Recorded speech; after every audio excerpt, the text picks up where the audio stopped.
Students, आज हम जानेंगे इंडिकेटर यानी सूचक के बारे में। वैसे तो हम जानते हैं कि जो एसिड यानी अम्ल होता है वह टेस्ट में खट्टा होता है और वहीं बेस यानी क्षारक कड़वा होता है। पर प्रॉब्लम ये है कि हम उसे टेस्ट करके तो पता नहीं लगा सकते कि दिया हुआ सामान एसिड है या बेस है।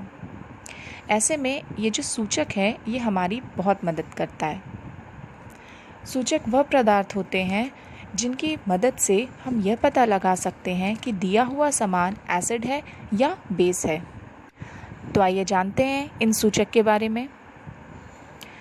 सबसे पहला प्रकार है प्राकृतिक सूचक यानी नेचुरल इंडिकेटर। जब हम नेचुरल इंडिकेटर की बात करते हैं तो उसमें सबसे पहला नाम आता है लिटमस का। लिटमस बैंगनी रंग का रंजक होता है जो थैलोफाइटा समूह के लाइकेन पौधे से निकलता है। आप एक नींबू ले सकते हैं और उसमें आप लिटमस पेपर लगाओ। आप देखोगे कि धीरे धीरे जो ब्लू कलर का लिटमस पेपर है उसका कलर रेड में बदल जाता है। ऐसा इसलिए होता है क्योंकि नींबू में साइट्रिक एसिड नामक अम्ल पाया जाता है और अम्ल में जो लिटमस पेपर है वह ब्लू से रेड में बदल जाता है। इसी तरह आप बेस का एक घोल लो और उसमें आप रेड लिटमस डालो। आप देखोगे कि धीरे धीरे ये जो रेड लिटमस है इसका कलर ब्लू यानी नीले में बदल जाएगा। तो इसका मतलब ये हुआ कि एसिड यानी अम्ल ब्लू लिटमस को रेड में बदलता है और वहीं बेस यानी कि क्षारक रेड लिटमस को ब्लू में बदल देता है। इस प्रकार हम यह पता लगा सकते हैं कि दिया हुआ चीज़ एसिड है या बेस है। इसी तरह एक नेचुरल इंडिकेटर का नाम आता है जो है हल्दी। जी हाँ, हल्दी भी हमारा एक प्राकृतिक सूचक की तरह काम करता है। एसिड यानी अम्ल में हल्दी का जो रंग है वो येलो ही रहेगा, लेकिन जब इसमें बेस लगता है तो इसका रंग ब्राउनिश रेड हो जाता है यानी भूरा लाल। इसीलिए आपने देखा होगा जब कपड़े पे कुछ खाने का सामान गिर जाता है और हम साबुन लगाते हैं तो उसका कलर चेंज होके रेडिश ब्राउन हो जाता है। ऐसा इसलिए होता है क्योंकि हमारे साबुन में क्षारक यानी कि बेस होता है।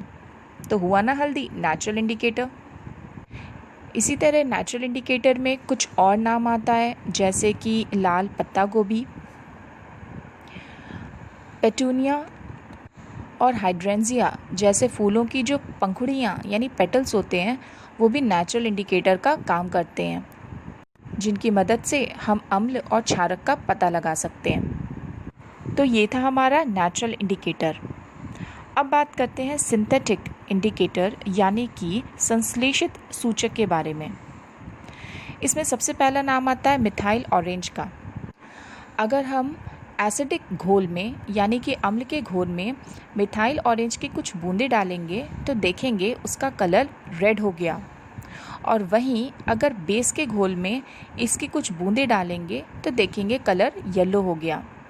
यानी कि दिए हुए घोल के कलर से हम यह पता लगा सकते हैं कि दिया हुआ घोल एसिड है या बेस है। और इसी तरह एक और नाम आता है फेनोल्फ्थलीन का। जी हाँ, यह भी एक संश्लेषित सूचक यानी कि सिंथेटिक इंडिकेटर है। ठीक मिथाइल ऑरेंज की तरह जैसे ही हमारे पास घोल होगा और हमें ये पता लगाना है कि उसमें अम्ल है कि क्षारक है तो हम उसमें कुछ बूंदें फेनोल्फ्थलीन की डाल सकते हैं। अगर घोल का कलर बिल्कुल भी नहीं बदला इसका मतलब है उस घोल में एसिड है, लेकिन अगर उसका कलर लाइट पिंक हो गया इसका मतलब है कि जो दिया हुआ घोल है वह बेस यानी कि क्षार है। ऐसे बताते चलें, जल में घुलनशील क्षारक को हम क्षार कहते हैं यानी एल्कली। तो ये था हमारा आज का टॉपिक सूचक यानी इंडिकेटर।